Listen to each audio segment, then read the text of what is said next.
বস্তু ল'বলৈ, মোবাইল ল'বলৈ, ফ্ৰিজ ল'বলৈ, কিন্তু সেইটো সময়ত হয়তো পৰ্যাপ্ত পৰিমাণৰ যিটো প্ৰয়োজনীয় টকাটো হাতত নাথাকিব পাৰে। গতিকে আপোনালোকে এই দোকানখনত আহি নিজৰ প্ৰয়োজনীয় সামগ্ৰীবিলাক ক্ৰয় কৰিব পাৰে EMI ৰ জৰিয়তে। আৰু এই দোকানত আপোনালোকে এফালে দেখিছে মোবাইল, অপো, ভিভো সকলো ধৰণৰ আৰু আইফোন যদি লাগে তেন্তে এই দোকানত আহি আপোনালোকে ক্ৰয় কৰিব পাৰিব। যদি ফ্ৰিজ লাগে আৰু কি আছে, ফ্ৰিজ, ৱাশ্বিং মেচিন, ফাৰ্নিচাৰ বস্তু, TV, battery inverter, mobile, battery inverter, ৱাশ্বিং মেচিন সকলো ধৰণৰ মানে ইলেক্ট্ৰনিক বস্তুবিলাক মানে ইয়াত পোৱা যায়। আৰু এনেকুৱা এখন দোকান সঁচাকৈ খুবেই প্ৰয়োজন আছে। আৰু এই দোকানখন আছে তালাব বালি বজাৰৰ অটো ষ্টেণ্ডৰ নিচেই কাষতেই। অটো ষ্টেণ্ডৰ ওচৰত যিটো জিৰণি চৰা আছে, জিৰণি চৰাৰ অপজিট ছাইডত সুদীপ মোবাইল জন বুলি ওপৰত এখন বৰ্ড আছে। তাতে মানে সকলোবিলাক সামগ্ৰী পোৱা যায়। আৰু দৈনন্দিন যিবিলাক প্ৰয়োজনীয় বস্তু সকলোবিলাক বস্তু ইয়াত পাব। লাইট, বৰ্ড, হোম থিয়েটাৰ সকলোবিলাক বস্তু ইয়াত পাব। এইফালে আছে মোৰ বন্ধু বুলি ক'ব লাগিব সুদীপ। আৰু টকাৰ বস্তু ল'লে ষ্টাৰ্ট হয় মানে EMI। ফাৰ্ষ্ট আমাৰ EMIটো আপোনাৰ 10,000ৰ পৰা ষ্টাৰ্টিং কৰিব লাগে। যোনে ধৰক ল'ব আহিব তাক 10,000ৰ পৰা ষ্টাৰ্টিং কৰিব লাগিব। ফাৰ্ষ্টৰ ফাইনেন্সটো মানে আমাৰ 10,000ৰ পৰাই ষ্টাৰ্ট। তাৰপিছত আপুনি যিমান দামলৈকে যাব পাৰে সেইটো আপোনাৰ ইচ্ছা। প্ৰডাক্ট মানে বস্তু মানে 10,000 ওপৰত বস্তু ল'ব লাগিব। 10,000 তলত ল'লে মানে ফাইনেন্স নহয়, আৰু 10,000 ওপৰত ল'ব লাগিব তেতিয়াহে মানে ফাইনেন্স হয়।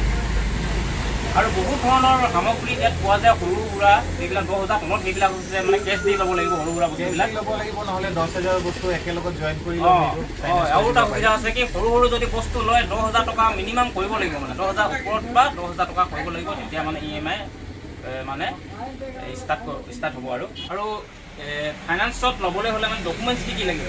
ডকুমেণ্টছ আমাৰ পান কাৰ্ড লাগে, আধাৰ কাৰ্ড লাগে, ভোটাৰ কাৰ্ড আৰু বেংক পাছবুক। বেংক পাছবুকৰ ভিতৰত আপোনাৰ যেনেকৈ আপোনাৰ গ্ৰামীণ বিকাশ বেংকৰটো আমাৰ কাম নহয়, আৰু বাকী চব যিমান বেংক আছে চব bank. Airtel payment bank, Airtel payment বেংকৰ কাম নহয়। তাৰপিছত আৰু পোষ্ট অফিচত পোষ্ট অফিচ, আসাম গ্ৰামীণ বিকাশ বেংক আৰু এয়াৰটেল পেমেণ্ট বেংক, এই তিনিটা বেংকৰ মানে ফাইনেন্সত ল'ব নোৱাৰিব। বাকী কেইটা মানে ধৰক পাঞ্জাৱ নেশ্যনেল বেংক হওক, ষ্টেট বেংক হওক, চেণ্ট্ৰেল বেংক হওক, HDFC হওক, এক্সিছ বেংক হওক, বাকী মানে বেংক অফ ইণ্ডিয়া, সেইবিলাক বেংকৰ মানে EMI ৰ জৰিয়তে মানে আপোনালোকে বস্তু ক্ৰয় কৰিব পাৰিব।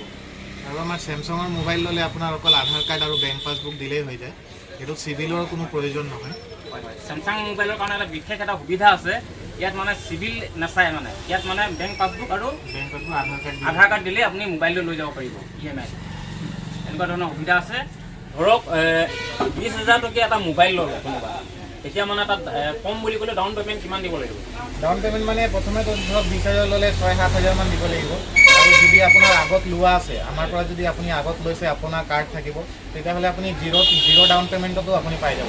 হয়, আৰু ফাৰ্ষ্ট টাইম যদি মানে যদি ক্লিয়াৰ কৰিব লাগিব, আৰু যিটো EMIটো যদি EMI ক্লিয়াৰ নহ'লেও 2-3টা ইনষ্টলমেণ্ট দি কিনে আপুনি জিৰ'টো নিব পাৰে যদি আগত লোৱা থাকে। যদি ইয়াৰ পৰা যদি আগতে লোৱা থাকে তেতিয়াহ'লে জিৰ' ডাউন পে'মেণ্টটো নিব পাৰিব। জিৰ' ডাউন পে'মেণ্টটো ল'ব পাৰিব, খালি ফাৰ্ষ্ট টাইম ডাউন পে'মেণ্টটো দিব লাগে। আৰু কেইমাহলৈকে ল'ব পাৰে মানে? 6 মাহ, 8 মাহ, 10 মাহ।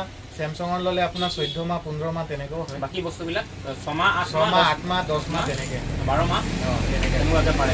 এইটো হৈছে ৱাশ্বিং মেচিন, আৰু ইয়াৰ প্ৰাইচটো কিমান আহিছে? 13-14,000 টকা। আৰু এইটো আপোনালোকে মানে ফাইনেন্সত নিব পাৰিব। আৰু এইফালে আছে প্ৰিণ্টাৰ আছে, এইটো প্ৰিণ্টাৰ ন? এইটো এপছনৰ LP210 প্ৰিণ্টাৰ হয়।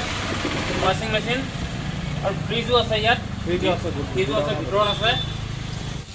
এইফালে এইটো হৈছে ফ্ৰিজ, এইটো হৈছে পেনাছনিকৰ ফ্ৰিজ, ৰেফ্ৰিজাৰেটৰ। ইয়াত সকলো ধৰণৰ ইলেক্ট্ৰনিক বস্তুবিলাক পাব। আৰু এইবিলাক আপোনালোকে দেখিছে, এইবিলাক গডৰেজ, আলমিৰা, ফাৰ্নিচাৰৰ বস্তুবিলাক পাব। আৰু এইটো হৈছে কি চিলাই মেচিন পাব ইয়াত, সকলোবিলাক বস্তু পাব।